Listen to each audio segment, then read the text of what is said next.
ونعوذ بالله من شرور أنفسنا ومن سيئات أعمالنا من يهده الله فلا مضل له ومن يضلله فلا هادي له ونشهد أن لا إله إلا الله ونشهد أن محمدا عبده ورسوله أما بعد فقد قال الله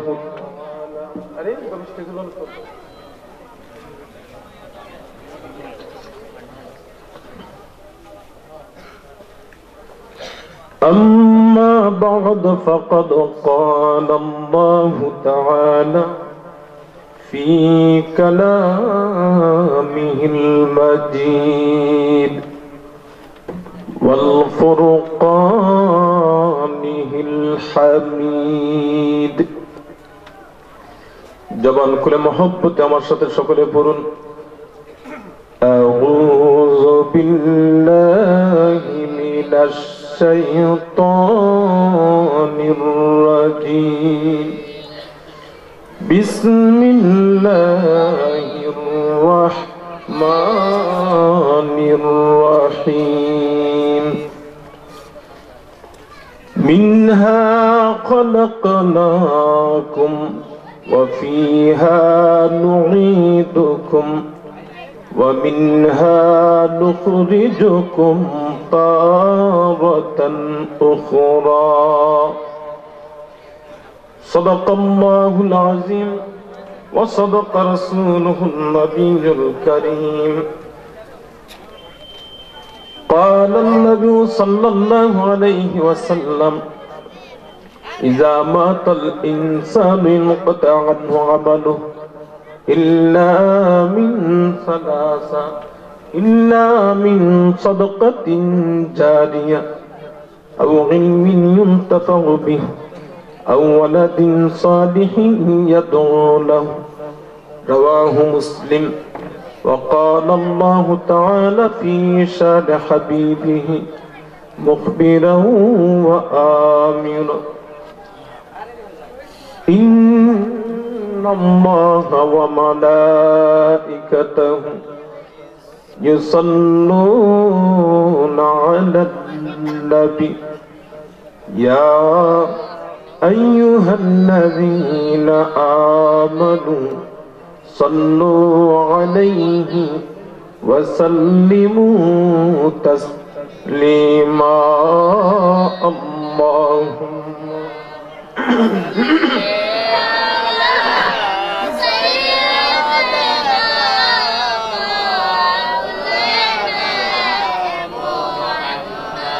وعلى آل سيدنا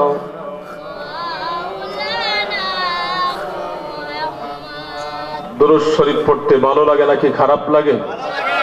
জবান খুলে বলেন আশিকিন জাকিরিন দুরূদ শরীফ পড়লে গুনাহ হয় নাকি সওয়াব হয়? রহমত হয় নাকি গজব হয়? বিশ্ববিখ্যাত দার্শনিক আল্লামা ইমাম গাজ্জালি রাহমাতুল্লাহ আলাইহি অনেকগুলো কিতাব লিখেছেন। এর মধ্যে একটি কিতাবের নাম হলো মুকাশাফাতুল কুলুব। ওই চ্যাপ্টারে কুল ইন কুনতুম তুহিব্বুনাল্লাহ ফাত্তাবিউনি ইউহিব্বুকুমুল্লাহ, এই 31 নম্বর আয়াত সূরাতুল আল ইমরানের আলোচনা করতে গিয়ে বলেছেন, হে পৃথিবীর দুই জাহানের বাদশা নবীর উম্মত, কেউ যদি রাসূলের উপরে দুরূদ শরীফ পড়ে, ওই দুরূদ শরীফটা কঠিন কিয়ামতের ময়দানে পুলচেরাতের পুলে তোমার জন্য আলো হয়ে যাবে। এখন রাস্তা দিয়ে যাইতেছেন, রাস্তা দিয়ে যাচ্ছেন, আপনার কাছে হাতে কোনো লাইট নাই, আলো নাই, টর্চ লাইট বা মোবাইল কিচ্ছু নাই। এখন আপনি কি সাপের মুখে ফাড়া দিবেন নাকি গড়তে পড়বে? কোনো গ্যারান্টি আছে? নিরাপত্তা নাই। লম্বা আলোচনা, আমি অল্প সময় কথা বলবো, পরে আমি চলে যাবো নবীনগর, এই জন্য অল্প সময় খুব মনোযোগ দিয়ে শুনবেন। শুধু তাই নয়, তিনি বলেন আসসালাতু আলাইয়া নূরুন আলা সিরাত কাল বারক, বিজলির মতো পার হয়ে যাবে। শুধু তাই নয়, আগামীকাল কি বার? ইয়াউমুল জুমা, ইয়াউমুল উতলা, শুক্রবার ছুটির দিন। রাসূল বলেছেন আল জুমাতু হাজ্জুল মাসাকিন, জুমাবার হলো মিসকিনদের জন্য হজের দিন। জোরে বলি সুবহানাল্লাহ। এই আমার শ্রীগড়ের বাবারা, বন্ধুরা, ভাইরা আমার, মাহফিল সাজা বাজারে, দোকানপাটে, রাস্তাঘাটে বসে না থেকে মেহেরবানি করে হাতে পায়ে ধরি মাহফিলে চলে আসুন। জানো না এই মাহফিল জানি কার জন্য জীবনের শেষ মাহফিল হয়ে যায়। মুরব্বী বাবা যারা আছেন, গত বছরও ঘন্টা 2 ঘন্টা আলোচনা করেছিলাম এই মাহফিলে। চিন্তা করেন গত বছর থেকে এই বছরের ভিতরে কত মানুষ অন্ধকার খবরে ঘুমায় গেছে। কথা ঠিক কিনা বাবা গো? জানো না কত মানুষ ঘুমের ঘরে মৃত্যুবরণ করে, কত মানুষ বিদেশ যায়, বিদেশ থেকে লাশ হয়ে ফিরে আসে। এই জন্য মহব্বতে দুরূদ শরীফ পড়বেন। দুরূদের আলোচনা করলে অনেক সময় আমি শুনেছি আমার আগের বক্তা দুরূদের কিছু ফজিলত আলোচনা করেছে, এই জন্য আমি সেদিকে যাব না। শুধু আপনাদেরকে একটা আমলের কথা বলি। আমার স্টুডেন্ট লাইফ, ছাত্র জীবন 2004 সালে সিলেট থেকে নিয়ে সোনাকান্দা পর্যন্ত একটি আমল আমি করেছি এবং নিজে পরীক্ষিত প্রমাণ পেয়েছি। সেটা হলো দুরূদে তুনাজ্জিরা।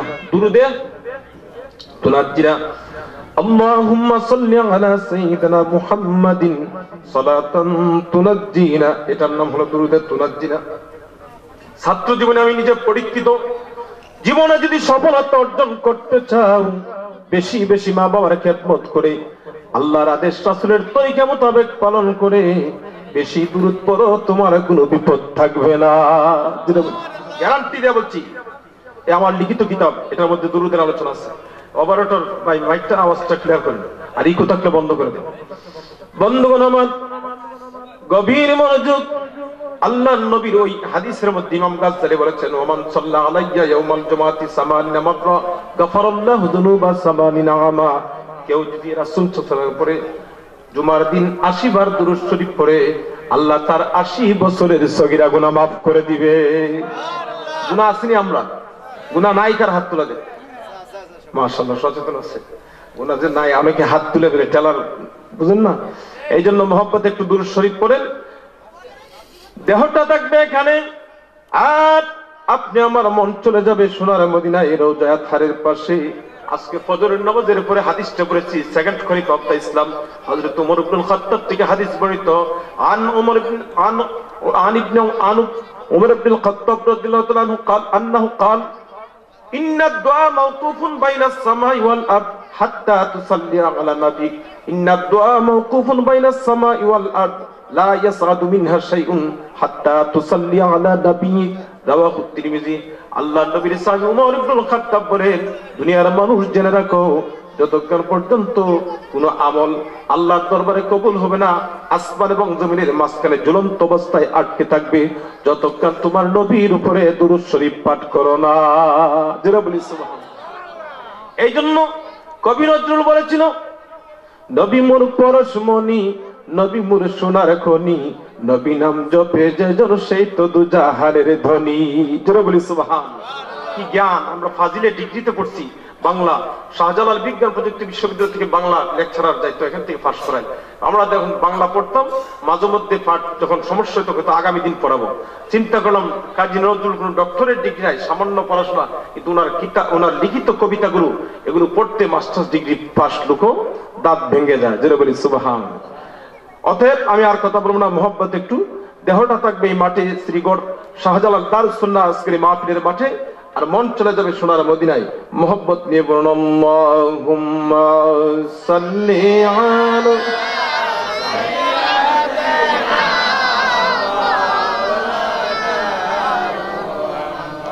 ওয়া আলা আলি সাইয়্যিদিনা।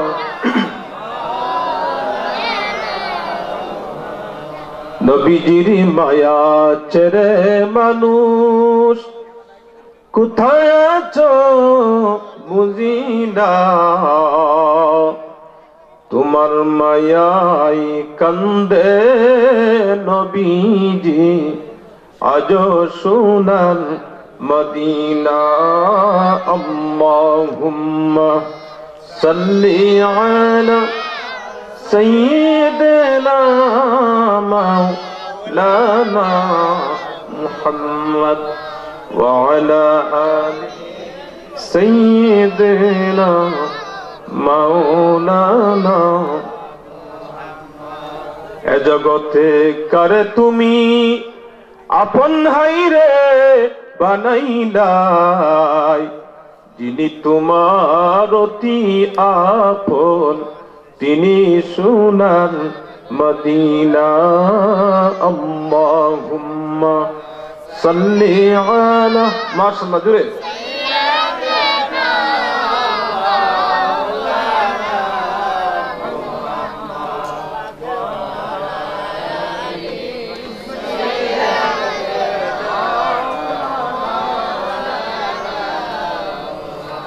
বাম স্তনের কলবের দিকে খেয়াল করে একটু জিকির করুন। পর্দার মা বোনেরা গো, যেই করে নতুন শাড়ি পরে নববধূ সেজে সেজে নতুন বউ সেজে ঘরে ঢুকছো, জানো না কোন দিন জানি ওই ঘর থেকে সাদা মার্কিন কাপড় পরে অন্ধকার কবরের বাসিন্দা হয়ে যাও। কার জন্য জানি রে, আজকের এই মাহফিল জীবনের শেষ মাহফিল হয়ে যায়। ও পর্দার মা বোনেরা, আজকে মাদ্রাসার মাহফিলের মাইকের দিকে কানটা দিয়ে কথাগুলো শোনেন।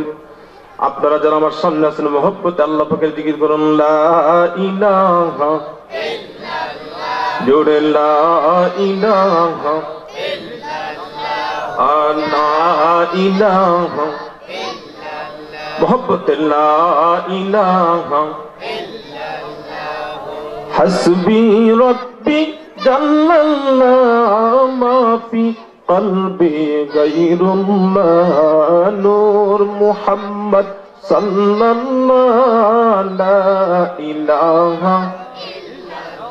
إلا لا إله إلا الله لا إله لا إله إلا الله لا إله لا إله إلا الله محمد رسول الله صلى الله عليه وسلم। শ্রীগড় চকবাজার হযরত শাহজালাল রহমাতুল্লাহ দারুস সুন্নাহ হিফজুল কুরআন মডেল মাদ্রাসা এতিমখানা হযরত ফাতেমাতুজ জোহরা রাদিয়াল্লাহু তাআলা আনহা সুন্নিয়া মহিলা মাদ্রাসার চতুর্থ সুন্নি মহাসম্মেলন।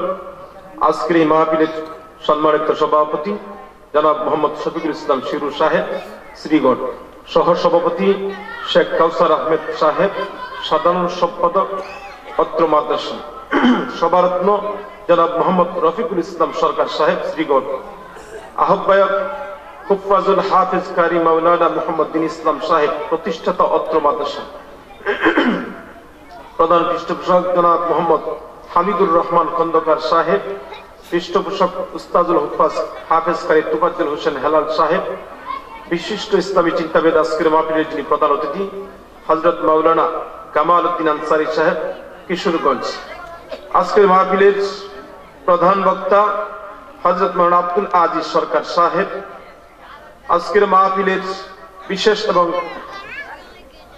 অন্যান্য অতিথিবৃন্দ, বিশেষ করে আজকের মাহফিলের প্রধান মেহমানবৃন্দ, আমার পাশে যিনি বসে আছেন আমার মসজিদের সম্মানিত সভাপতি এবং বিশিষ্ট সমাজসেবক মানবীর জনাব মোহাম্মদ রমজান আলী সাহেব, সাবেক কমিশনার নবীনগর পৌরসভা ব্রাহ্মণবাড়িয়া, জনাব মোহাম্মদ ফারুক ইসলাম শারু সাহেব, বিশিষ্ট ব্যবসায়ী পুরান ঢাকা, হাজী মোহাম্মদ আব্দুল্লাহ লিটন সাহেব সহ অনেক অতিথিবৃন্দ আছেন। সকলের নাম তো আর পড়া সম্ভব নয়, সময় সংক্ষেপ, অল্প সময় কথা বলবো। পুস্টারের সৌজন্যে যিনি জনাব পায়েল আহমদ সাহেব, মাদ্রাসার আরজ গুজারের দায়িত্ব এবং মাদ্রাসার প্রতিষ্ঠাতা মুহতামিম বা প্রধান শিক্ষক, তিনি অক্লান্ত পরিশ্রম করে সুন্দর বাগানকে সাজিয়েছেন। হাফেজ মাওলানা জাকারিয়া হানাফি সাহেব, সহকর্মী বৃন্দনাথ, উপস্থিত আমার সামনে আমার মুরব্বী বাবারা, যুবক ভাইরা এবং আমার পাশেই আমার শ্রদ্ধেয় জন্মদাতা পিতা রয়েছে। সকলের প্রতি পুনরায় আমার সালাম পেশ করি আমি আপনাদেরকে আবারও অভিবাদন জানাচ্ছি। আসসালামু আলাইকুম ওয়া রাহমাতুল্লাহি ওয়া বারাকাতুহু। এই এক বছর পরে আল্লাহ পাক আপনাকে আমাকে হায়াতটাকে দারাজ করে বৃদ্ধি করে এই মাহফিলে আসার বসার সুযোগটুকু দান করেছেন, এতে আমরা খুশি না বেজার? অল্প না বেশি? মন প্রাণ উজাড় করে অন্তর অন্তঃস্থল থেকে সকলেই কালিমাত শুকর আদায় করছি, সকলে পড়ছি আলহামদুলিল্লাহ। সম্মানিত হাজিরিন, কোরআন হাদিসের প্রতিটি কথা যারা মনোযোগ দিয়ে শুনবে, এক একটি কথার বিনিময়ে আল্লাহ রাব্বুল আলামিন তার অন্তরে নূর পয়দা করে দিবে এবং প্রতিটি কথার বিনিময়ে 10 করে একটি হরফের বিনিময়ে আপনার আমলনামায় সওয়াব লিখে দিবে। যারা বলেন সুবহানাল্লাহ। কাকে কিভাবে আল্লাহ কখন কোন সিলায় মাফ করে সেটা বলা যায় না। যে হাদিস পাশাপাশি আমি পড়েছি, আল্লাহর রাসূল সাল্লাল্লাহু আলাইহি ওয়াসাল্লাম বলেন, দুটি হাদিস পাশাপাশি, একটি মহিলা সারা জীবন জানার কাজ করেছে, ব্যভিচারে লিপ্ত ছিল, বনি ইসরাইলের ঘটনা। রাসূল সাল্লাল্লাহু আলাইহি ওয়াসাল্লাম বলেন, ওই মহিলাটা কি করেছে, রাস্তা দিয়ে চলছে, পথে দেখে একটি কুকুর পানির পিপাসায় তৃষ্ণার্ত অবস্থায় কষ্ট করতেছে। ওই মহিলা চামড়ার মোজা দিয়ে উড়না দিয়ে কূপ থেকে পানি উঠায় পান করাইছে। আল্লাহ রাসূলকে ওই মহিলা আল্লাহ পাক জান্নাত দান করেছে। জোরে বলেছে। পাশাপাশি দুইটা হাদিস আমি নিজে পড়েছি। আরেকটি মহিলা একটি বিড়ালকে বেঁধে রেখেছে, খাবারও দেয় না, ছাড়ছেও না, অনাহারে মারছে, কিন্তু মহিলা ছিল নামাজি, আল্লাহওয়ালা। এই দৃশ্যটা আল্লাহ কষ্ট পেয়েছে, কারণ এটা আল্লাহর সৃষ্টি, সেটা আল্লাহর কি সৃষ্টি। এই জন্য আল্লাহ রাব্বুল আলামিন ওই মহিলাকে জাহান্নামে দিয়েছে। জোরে বলি নাউযুবিল্লাহ। এই জন্য বলছি কথাটা, যে আজকে যারা শুরুতে মাহফিলে আসছেন বা পরে আসবেন, কেউ যদি আসেন তাবারকের নিয়তে, আপনি শুধু তাবারকই পাইবেন। আর কেউ যদি আসে যে এখানে কোরআন হাদিস থেকে কথা শুনবো, বছরে একবার মাদ্রাসার মাহফিল, এত সুন্দর পরিবেশ, এই মাহফিলে যাব, আলেমরা যা বলে তা মানবো, এই নিয়তে যদি আসে, তাহলে আপনি সওয়াবও পাইবেন, তাবারকও পাইবেন। ঠিক কিনা? তাবারক পাইবেন না? উদাহরণস্বরূপ, একটি লোক ঘর বানাইলো, ঘর বানানোর পর দক্ষিণ দিক দিয়ে একটা জানালা দিল, জিজ্ঞাসা করছে, তুমি দক্ষিণ দিক দিয়ে জানালা কেন দিছ? দক্ষিণ দিক থেকে যেন মসজিদের আজানের আওয়াজ শুনতে পায়। যেটা বলি সুবহানাল্লাহ। আরেকজন লোক বলছে, আরেকটা জানালা করতেছে, তুমি দক্ষিণ দিক দিয়ে রাখছো করো। সে জবাব দিয়েছে, বাতার জন্য খাইতে পারি। আপনারা বলেন, যে আজানের নিয়তে জানালা করছে, আজান শুনবে, তার উপরে কি বাতাস আসবে না? অবশ্যই আসবে, নিয়তের কারণে। কেন বলছি সহজে, এটা এই ঘটনাটি বক্তারা সাজায় অনেক সময় কথা, আমার এই সাজায়া সময় পার করার উদ্দেশ্য না, আমি ঘটনা দিয়ে নিয়তের ইয়েটা বোঝানোর জন্য। এই জন্য আবু আব্দুল্লাহ মুহাম্মদ ইবনে ইসমাইল বুখারী মাস্টার্সের ক্লাসে বুখারী শরীফ পড়ানো হয়।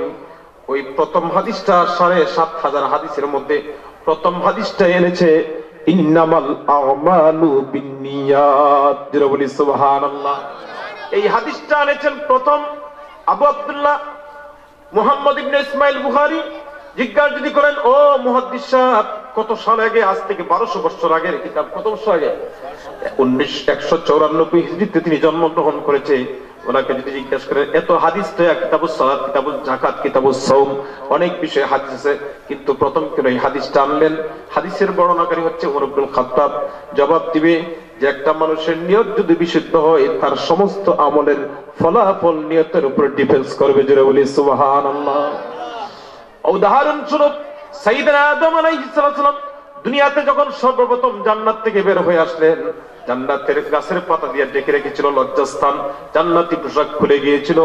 আসার পরে জঙ্গলার হরিণেরা আদম নবীকে দেখতে গিয়েছিল, মহব্বতে ভালোবাসায় আদম নবী কিছু গাছের পাতা দিয়েছিল ছিঁড়ে।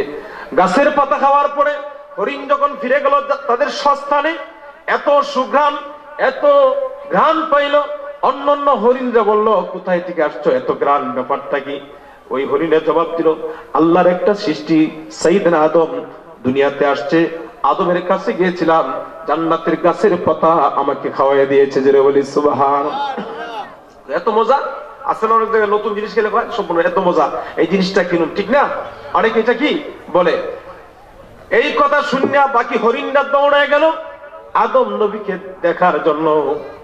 এখন আপনারা জবাব দেই, অবশ্যই সচেতন যারা বুঝতে পারবেন, পরে যারা গেছে আদমরে দেখতে গেছে না পাতা খাইতে গেছে? পাতা খাইতে গেছে। তারাও হয়ে গেল, আল্লাহর নবী তাদেরকে পাতা দিলেন। এই জন্য পাতা দেওয়ার পরে ঘ্রাণ পাইলেন, কিন্তু ওই হরিণের মধ্যে মৃগনাভি হয় না। যেটা বলি সুবহানাল্লাহ। আগের হরিণে ঘ্রাণও আছে, মৃগনাভি আছে, কস্তুরী, দাম না, কিন্তু সব হরিণে পাওয়া যায়, সব হরিণে পাওয়া যায় নাই। এই জন্য হাতে পায়ে ধরি বাবা, গভীর মনোযোগ, মাদ্রাসার মাহফিলের দিকে চলে আসুন। জীবনে কত সময় চার হোটেলে কাটায় দিয়েছেন, এমনও তো হতে পারে আগামী দিন ফজরের পরে মৃত্যুর সংবাদ শুনতে পান। কথা বলেন ঠিক কিনা? এই মাত্র এক সপ্তাহ আগে রামচন্দ্রপুর মুরাদনগর মাহফিল করে আমি ফজরের নামাজ আমার সাবেক মসজিদে, বাজারের মসজিদ থেকে নামাজ পড়ে দোয়া করতেছি, এমন সময় সভাপতি ফোন দিল ইমাম সাহেব, হুজুর আমাদের জীবন মেম্বারের ভাই মারা গেল। দোয়াটা শেষ করতে না করতেই পরের দিন মাহফিল করলাম শামুগ্রাম সাবাজপুর। ফজরের আগে 4:19 আমি ঘুম থেকে উঠলাম, আজান হলো 5:20। ওঠার পরে আবার একটু পরে আমার কাজ সেরে দেখলাম মোবাইলের মধ্যে আমার নবীনগরের কণিকার আর একজন মারা গেল। প্রতিদিন মৃত্যুর সংবাদ শুনতেছি, এমনও তো হতে পারে আজকের মাহফিল তোমার আমার জন্য জীবনের শেষ মাহফিল হয়ে যায়। এই জন্য যুবক, মনে ভাববাই না, চিন্তা করবাই না যে আমি বয়স কম, এখন আমার বয়স হয় না, কারণ তোমার মতো কত যুবক অন্ধকার কবরে শুয়ে গেছে। কথা বলেন ঠিক কিনা? এবার আসুন, আমি আপনাদের সামনে কুরআনুল কারীম থেকে সূরাতুত তাহার 55 নম্বর একটি আয়াত তেলাওয়াত করেছি, যে আয়াতটা সকলের সুপরিচিত, সকলেই জানেন, বিশেষ করে যারা আলেমদের সাথে থাকে এবং লাশ দাফন করে সেই সমস্ত লোকগুলো অবশ্যই জানে। আল্লাহ বলেন, মিনহা খালাকনাকুম ওয়া ফিহা নুঈদুকুম ওয়া মিনহা নুখরিজুকুম তারাতান উখরা। সংক্ষেপে আলোচনা করছি। এই আয়াতের মধ্যে 3টি অর্থ আগে জেনে নেন, বিষয়টা আপনার বুঝে নেন, চিনে নেন, জেনে নেন। আজকের কোন টপিকের উপরে কথা হবে, লেকচার হবে। ছোট্ট আয়াত সূরাতুত তাহা, যে সূরায়ে তাহা শুনে উমর ইবনুল খাত্তাব ইসলামের মধ্যে কদমের ইসলামের কালিমা পড়ে মুসলমান হয়েছিল। জোরে বলি সুবহানাল্লাহ। এখানে ঘটনা আছে যে উমর রাসূলকে হত্যা করতে গিয়েছিল, সেই উমর রাস্তা থেকে ফিরে বোনের বাড়িতে গেল, গিয়ে দেখে বোন ভগ্নিপতি সূরাতুত তাহা পড়ছে। তখন উমর বলছিল, কি পড়ছো? তুমি আমার ভাই হতে পারো, হাত্তা তাকতাসিল, যতক্ষণ গোসল না করো, পবিত্র না হও, ততক্ষণ আল্লাহর কালাম দেওয়া যাবে, ওযু ছাড়া কোরআন ধরা যাবে। অথচ আমাদের দেশে এক শ্রেণীর লোক ইউটিউব, ফেসবুকে, মিডিয়াতে বক্তব্য দিচ্ছে ওযু ছাড়া নাকি কোরআন ধরা যাবে। অথচ সূরাতুল ওয়াকিয়ার মধ্যে আর রহমানের পরের সূরাটার মধ্যে এসেছে, আল্লাহ বলেন, লা ইয়ামাসসুহু ইল্লাল মুতাহহারুন, অপবিত্রকারী কোরআন স্পর্শ করতে পারবে না। বন্ধুরা আমার, বাবাজিরা আমার, গভীর মনোযোগ। ওই সূরাতুত তাহার 55 নম্বর আয়াত তাফসীরে মাজহারির মধ্যে আল্লামা ইমাম সানাউল্লাহ পানিপতি রাহমাতুল্লাহ আলাইহি তাফসীর করতে গিয়ে আলোচনা করেছেন 3টা জিনিস। এর মধ্যে আমি আপনাদের সামনে সংক্ষেপে তুলে আমি আমার আলোচনার দিকে যাব। আমার বন্ধুরা আমার, বাবাজিরা আমার, আল্লামা সানাউল্লাহ পানিপতি রাহমাতুল্লাহ আলাইহি এই আয়াতটি নিয়ে আলোচনা করেছেন। খলিফাতুল মুসলিমিন ওমর যখন রাসূলের কাছে গেল, সাহাবীরা নড়াচড়া করতেছে। আল্লাহর নবী কই, সাহাবীরা রে, আজকে নড়াচড়া করার কোনো প্রয়োজন নাই, উমর আমাদেরকে মারবে না।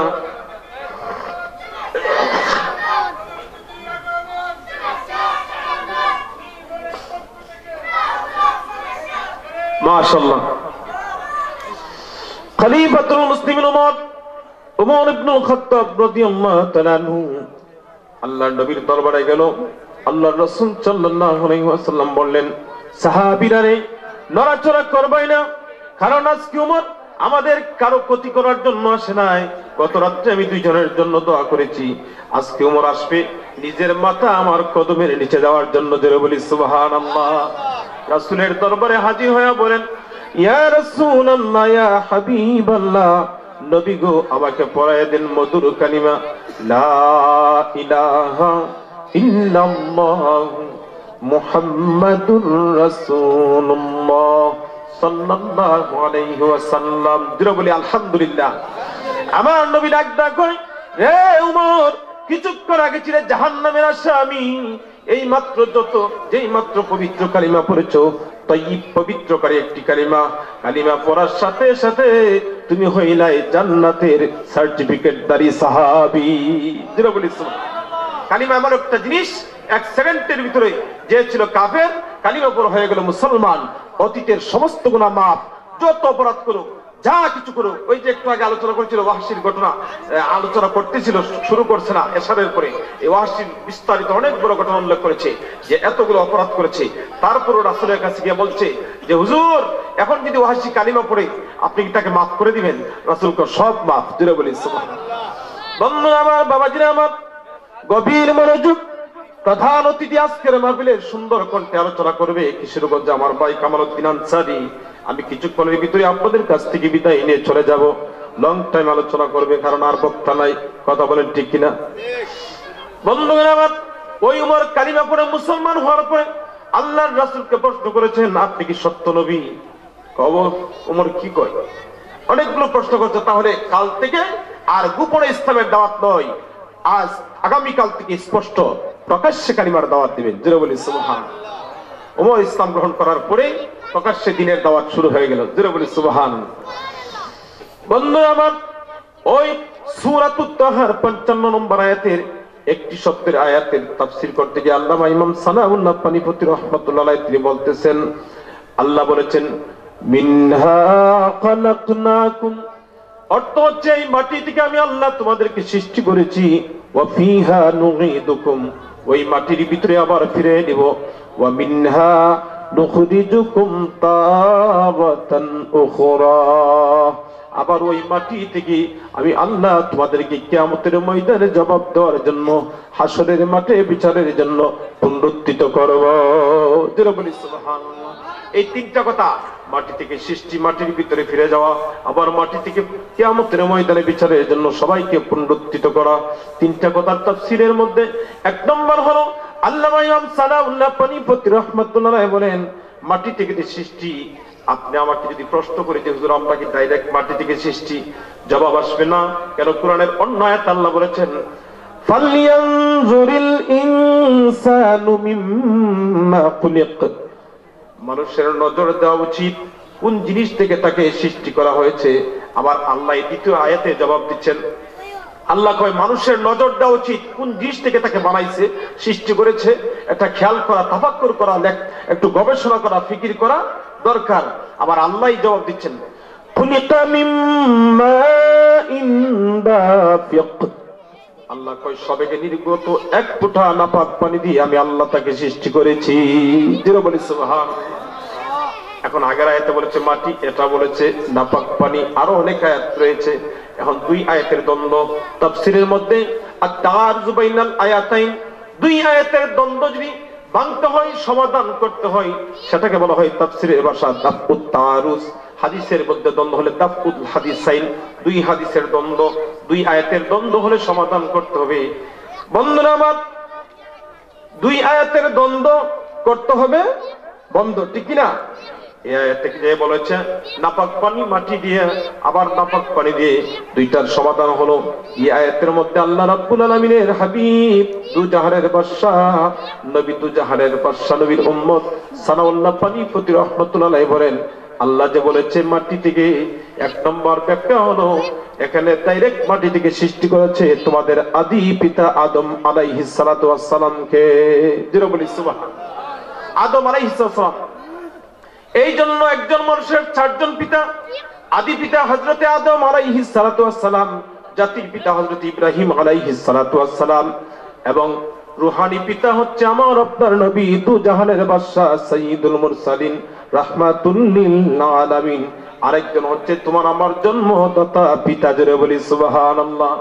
আর যাদের পিতার পরিচয় নাই তাদেরকে বলা হয় হারামজাদা বা অবৈধ সন্তান, জারজ সন্তান। বন্ধুরা আমার, বাবাজিরা আমার, আদম নবীকে সৃষ্টি করার সময় আল্লাহ নবীর হাদিসের মধ্যে এসেছে খালাকাল্লাহু আদম আলা সূরাতিহি 60 যিরাআন, আল্লাহ আদম নবীর সৃষ্টি করেছে 60 গজ লম্বা করে। জোরে বলি সুবহানাল্লাহ। কত গজ? 60 গজ। প্যান্ডেল কি 60 গজ হবে? 60 গজ লম্বা বক্তা যদি শ্রী গোড়ায় শ্রোতা থাকবে একটা, দূর থেকে শুনবো, দাঁড়া যাইতাম না। কারণ সুটকাবিটকে যদি দৌড়াদৌড়ি করে ছোট বাচ্চারা এমন এক চর দিব, এই বক্তার দাঁড়ে যাওয়া। 60 গজ লম্বা। যদি আপনি দুই হাতে 1 গজ ধরেন তাহলে হবে 120 হাত। আর যদি 60 গজ 60 হাতই ধরেন তাহলে 60 হাত লম্বা। আল্লাহ রাব্বুল আলামিনের হাবিব বলেন খালাকাল্লাহু আদম আলা সূরাতিহি 60 যিরাআন, 60 গজ লম্বা করে আদম নবীরে বানাইলাম। অনেক বড় করে বানাইলাম। ইউসুফ নবীকে সুন্দর দেওয়া হয়েছে, কিন্তু আমার নবীর মতো সুন্দর না। আল্লাহ রাব্বুল আলামিনের হাবিব বলেন, হে শ্রীনগরের উম্মত, নাসরিনগরবাসী, জেনে রাখো আজকে 3.5 হাত লম্বা ছোট মানুষ, খাটো মানুষ, চিন্তা করিও না, ভয়ের কোনো কারণ নাই। আমি রাসূল বলে গেলাম, ঘোষণা করে গেলাম, আমার কোন উম্মত যদি জান্নাতে যায়, জান্নাতের উপযুক্ত হয়, আমি আল্লাহ রাব্বুল আলামিন নবী ঘোষণা দিয়েছে, আল্লাহর পক্ষ থেকে জানায় দেওয়া হয়েছে, আদম নবীর মতো লম্বা করে, ইউসুফ নবীর মতো সুন্দর করে মুহাম্মদুর রাসূলুল্লাহর চরিত্র বানাইয়া আমার আল্লাহ প্রত্যেককে জান্নাতে ঢুকাইবে। আল্লাহ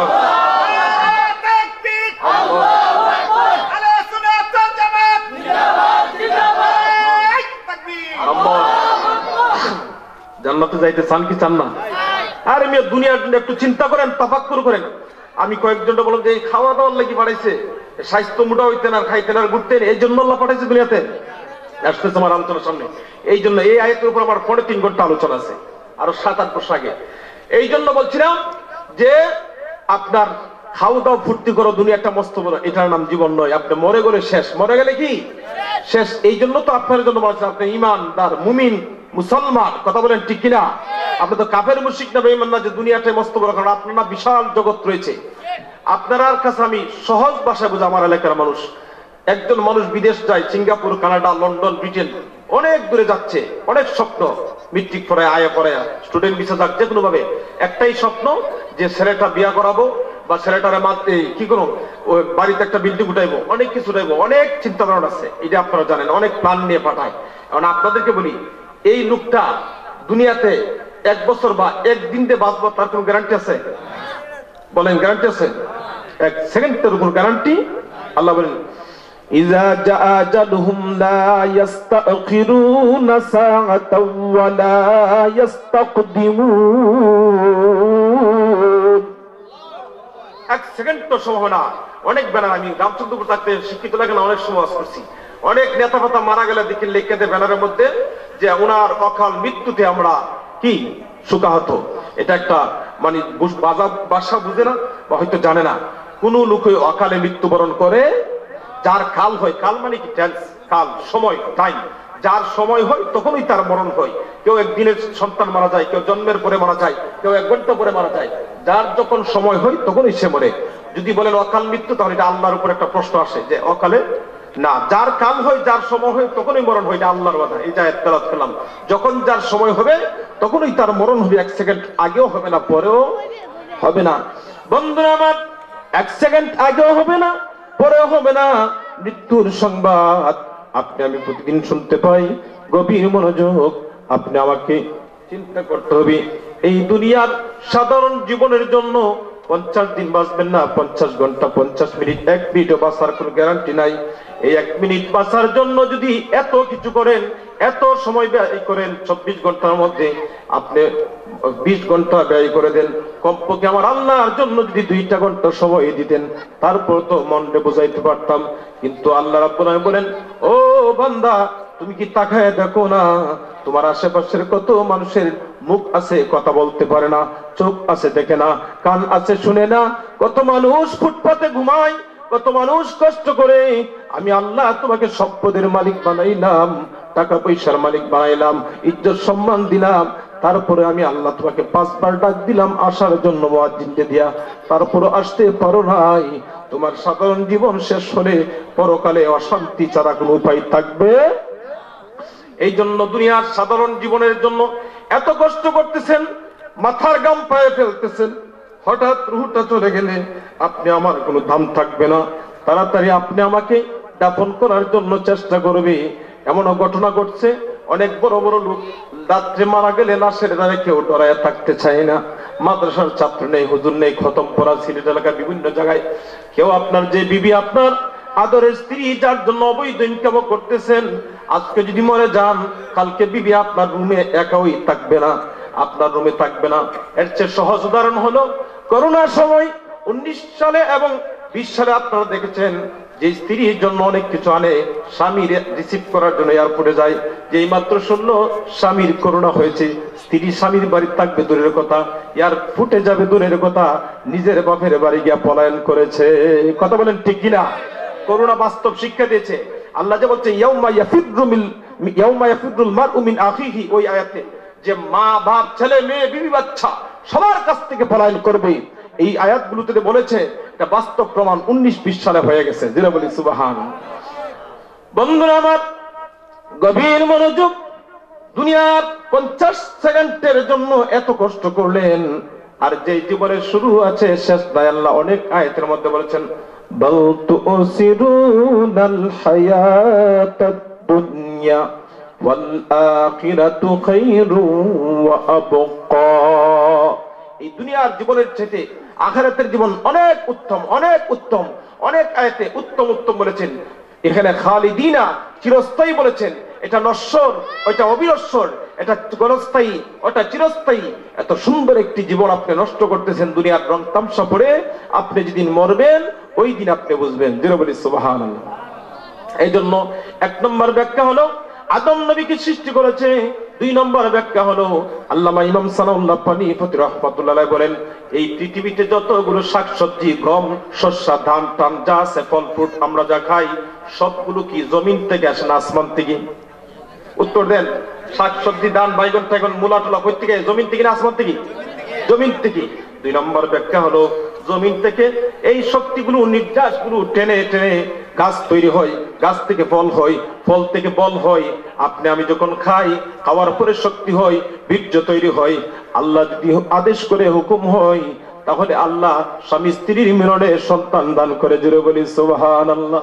কিন্তু অনেক লোক আছে কোটি কোটি টাকার মালিক, বাবার সন্তান হয় না, 40-50 বছর হয়ে গেল। আবার অনেকের শুধু মেয়ে হয়, আবার অনেকের শুধু ছেলে হয়, আবার অনেকের শুধু ছেলে হয়, আবার মেয়ে হয়। 5টা ছেলে 3টা মেয়ে। আবার কিছু মানুষ আছে ছেলেও নাই মেয়েও নাই।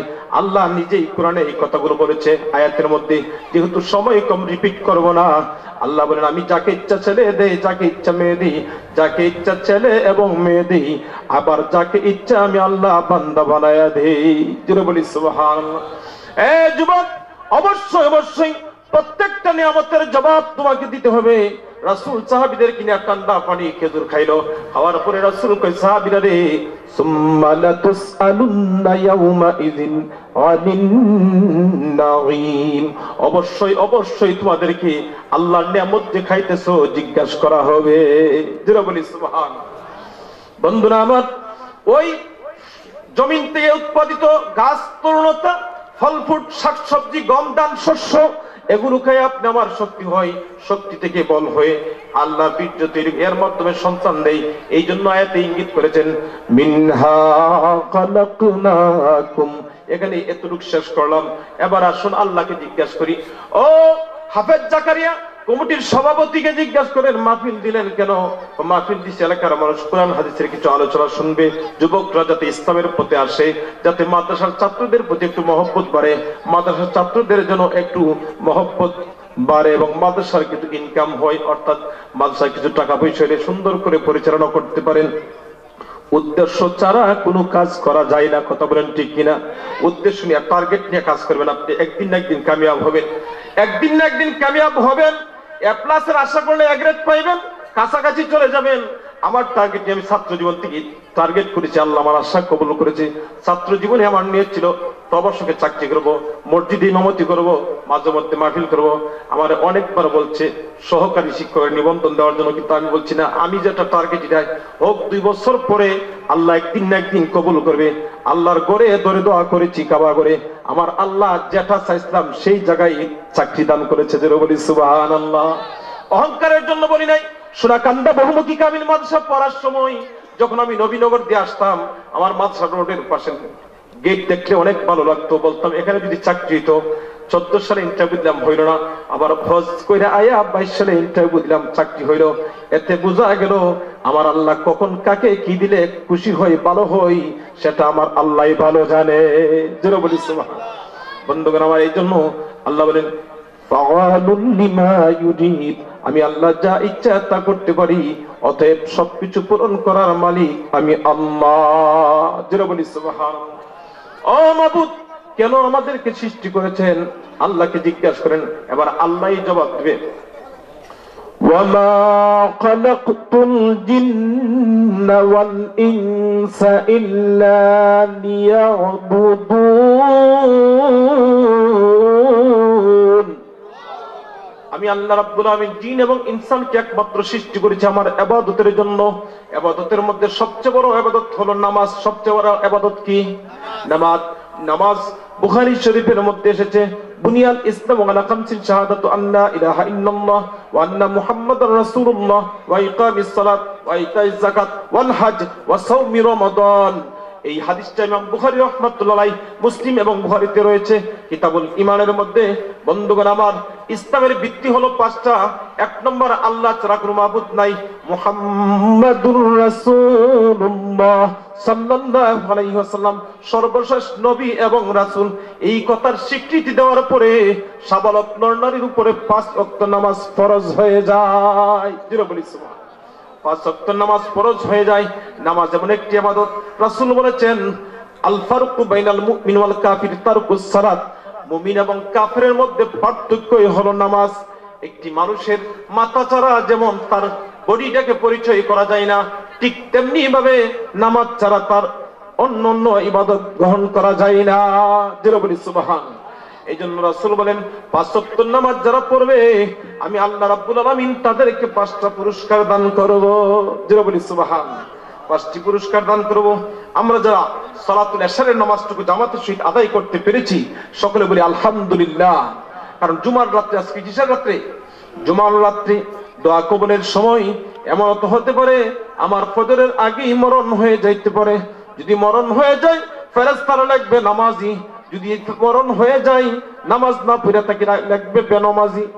এইজন্য আল্লাহ রাসূল বলেন, মান হাফিজা আলাস সালাওয়াত আকরামাহুল্লাহ বিখামসি খিসাল ইয়ারফু আনহু দিকাল মাউত ওয়া আযাবাল কবরি ওয়া ইউতিহুল্লাহু বিয়ামিনি ওয়া ইয়ামুদ্দু আলাস সিরাত কাল বারক ওয়া ইয়াদখুলুল জান্নাতা বিগাইরি হিসাব। আল্লাহর নবী কয়, যারা 5 ওয়াক্ত নামাজ ঠিকমতো আদায় করবে আল্লাহ রাব্বুল আলামিন তাদেরকে 5টা পুরস্কার দান করবে। এর মধ্যে 1 নম্বর পুরস্কার হলো কঠিন মরণের কষ্ট থেকে আমার আল্লাহ হেফাজত করে দিবে। মরণে কষ্ট হয় কিনা? আমি কিন্তু সংক্ষেপ পড়ছি, এই শুধু মিনহার এক অংশ, বাকি 2 অংশ রয়ে গেছে।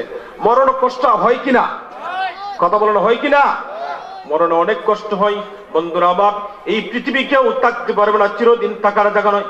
যার খাতিরে আমার আল্লাহ দু জাহানের বাদশার খাতিরে দুনিয়া সৃষ্টি করলো, যে আদম আলাইহিস সালাম সৃষ্টি করার পরে মাথাটা উপরের দিকে উঠায় চাইলেন, চায় দেখে আল্লাহর নামের সাথে একটা নাম লেখা, ফারাইতু আলা কাওয়াইমিল আরশি মাকতুবান লা ইলাহা ইল্লাল্লাহু মুহাম্মাদুর রাসূলুল্লাহ সাল্লাল্লাহু আলাইহি ওয়াসাল্লাম। নামটা যখন দেখলো, আদম আলাইহিস সালাম কে সৃষ্টি করলো আমার আগে, আবার আল্লাহর সাথে আরেক নাম দেখা যায়, তা তো অবশ্যই আহাব্বুল খালক, আল্লাহর সবচেয়ে প্রিয় সৃষ্টি। জোরে বলি সুবহান। নাইলে আল্লাহর সাথে থাকে। আর প্রধানমন্ত্রীর সাথে ছবি তোলার জন্য স্বরাষ্ট্রমন্ত্রীর সাথে কত লাফালাফি ফালাফালি। কারণ ফেসবুকে মিডিয়াতে দেখবে যে প্রধানমন্ত্রীর কাছের লোক, এটা দেখে আরো সাদাবাজি করতে হবে, অনেক অনেক দান্দা। আমরা তো যাই বিভিন্ন অনুষ্ঠানে, শেয়ার নিয়ে মারামারি ফারামারি থাকে। এই আল্লাহর সাথে আবার এই নাম কার? তখন আদম নবী প্রশ্ন করল, আদম নামে সর্বপ্রথম আমায় তুমি বানাইয়া, তোমার সাথে কাহার নাম গো লিখিয়া রাখিলা। আল্লাহ বলেন, বন্ধু আমার মুহাম্মদ রে আমার সাথে জড়িত, যাহার সৃষ্টি না হইলে আসমান জমিন না হতো। যেটা বলি সুবহান। নবীর উসিলায় সব সাজাইলো। কথা বলেন ঠিক কিনা? আজকে সেই নবীর স্লোগান নারায়ে রিসালাত ইয়া রাসূলুল্লাহ বাদ দেয় ফালতু স্লোগান বলে। জোরে বলি নাউজুবিল্লাহ। জোরে বলেন নাউজুবিল্লাহ। এই সমস্ত কুলাঙ্গার দুশমনে রাসূল, এই সমস্ত বেয়াদবের কারণে আজকে ইহুদি খ্রিস্টানরা আমাদের কাছে মুসলমানদেরকে তো খারাপ মন্তব্য এবং বাজে কথা সুযোগ পেয়েছে। কথা বলেন ঠিক কিনা? যেখানে কাবা শরীফে যারা গেছেন, আমি নিজে গেছি কাবাতে, মসজিদে আয়েশাতে, মসজিদে বেলালে, মসজিদে আব্দুল্লাহ ইবনে আব্বাসে, মদিনায় রওজা আতহারের পাশে যেখানে আল্লাহর নাম, সেখানে রাসূলের নাম, সূরাতুল ইনশিরাহের ওয়া রাফা'না লাকা যিকরাক এর তাফসীরের মধ্যে আল্লাহ জানাই দিয়েছেন, যুকিরতু ইজা যুকিরতু যুকিরতা মাই, যখন আমার নাম স্মরণ করা হবে, আমি আল্লাহর নাম, তখন আপনার রাসূলের নামও স্মরণ করা হবে। জোরে বলি সুবহান। অথচ তারা আল্লাহর রাসূলের নাম বাদ দিতে চাই, নতুন স্টাইল ধরছে, লিল্লাহি তাকবীর, যাতে করতে না পারে রাসূলের তাকবীর, এক একটা স্লোগান দিয়ে ভাইরাল হওয়ার ধান্দা। এই সমস্ত বাজে মন্তব্য বাদ দিয়ে, বাজে চিন্তাধারা বাদ দিয়ে, সত্যিকারের সরল সহজভাবে আল্লাহ এবং রাসূলের কথাগুলো যারা বলে, তাদের কথাই আপনি আমার মেনে চলা উচিত। কথা বলেন ঠিক কিনা? পাঁচ ওয়াক্তের নামাজ আমরা চাই কি চাই না?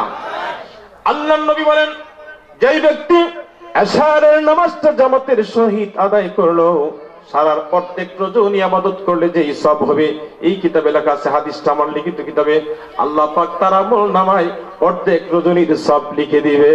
জোরে বলি সুবহান। আবার যখন মুয়াজ্জিন ফজরের আযান দিবে, আসসালাতু খায়রুম মিনান নাওম, অর্থ কি? ঘুমের চেয়ে নামাজ ভালো, ঘুমের চেয়ে নামাজ ভালো।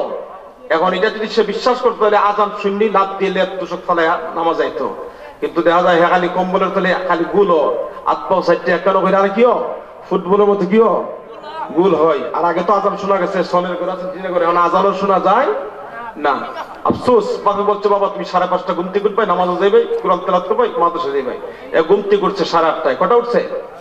8:30, না নামাজ পড়লো না, কোরআন তেলাওয়াত করলো, কিচ্ছুই হলো না। কথা বলেন ঠিক কিনা? অতএব কিচ্ছুই তার হলো না, বাপে ধমক দিয়েছে।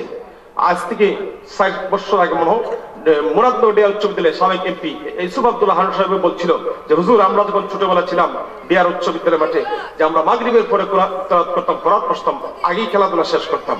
কিন্তু এখন কি যুগ আসলো, ছেলেরা পড়তে রাজি, চরিত্রের উপরে কথা বলবেন, এগুলো প্রায় সময় বলতো ইউসুফ আব্দুল্লাহ হারুন সাহেব, সাবেক এমপি ছিল। যাই হোক, তো এখন আপনি আমার ছেলে মেয়ে নিয়ে অনেক হতাশার মধ্যে আছে, রাস্তাঘাটে মোবাইল টিপে, আপনি রাস্তা জিগান কোন দিক দিয়ে, রাস্তার হক সে জানে না। অতএব আপনি আমার উচিত হচ্ছে আজান দেওয়ার পরে ফজরের নামাজে হাজির হন। আসসালাতু খায়রুম মিনান নাওম, আসসালাতু খায়রুম মিনান নাওম, ঘুমের চেয়ে ভালো না? নবী কয়, আমার যখন ফজরের আজান দিবে, আজান দেওয়ার সাথে সাথে জামাতের সাথে যারা শরীক হয়ে যাবে, সঙ্গে সঙ্গে আমার আল্লাহ 2 ওয়াক্ত নামাজ জামাতের সাথে পড়ার কারণে সারা রাতের সমান সব আমল নামায় লিখে দেওয়া হবে। আসসালাতু খায়রুম মিনান নাওম, বলেন ঘুমের চেয়ে নামাজ ভালো, আর তুমি ঘুমাইও না, ঠিক মতো পড়িলে নামাজ জান্নাতে তোমার ঠিকানা। বলেন ঘুমের চেয়ে নামাজ ভালো, আর তুমি ঘুমাইও না, ঠিক মতো পড়িলে নামাজ জান্নাতে তোমার ঠিকানা।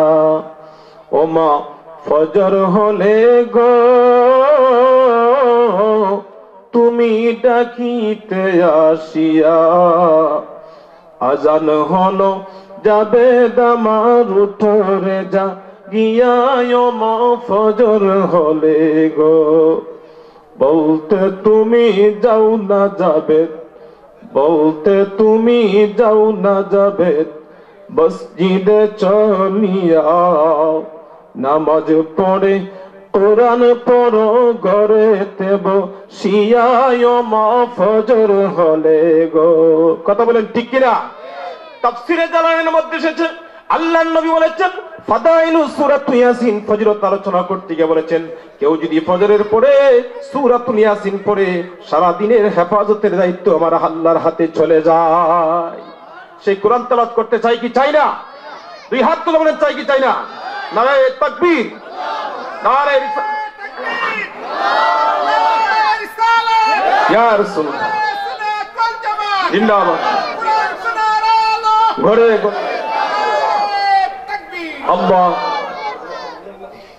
আমার পাশে প্রধান মেহমান নবীনগর থেকে আমাদের সাবেক কমিশনার একটু সালাম দিবে, আপনাদের কাছ থেকে দোয়া নেবেন। আমরা চলে যাবো এখন, কষ্ট দিলাম।